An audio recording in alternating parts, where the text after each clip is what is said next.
উঠো বানো চেয়ে দেখো নয়ন মেলিয়া, পিঞ্জিরা ভাঙিয়া পাখি গেছে উড়িয়া।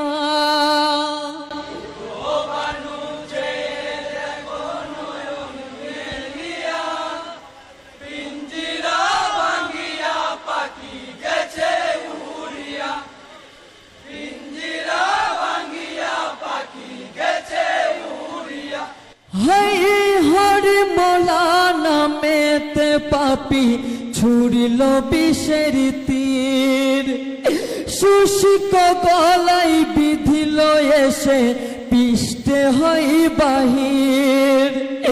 হরি মোলা নামেতে পাপি ছুড়িল বিষের তীর, শুষ্ক গলাই বিধিল এসে পিষ্টে হই বাহির। তীরের জ্বালায় বাপের কোলে পড়িল ঢলিয়া।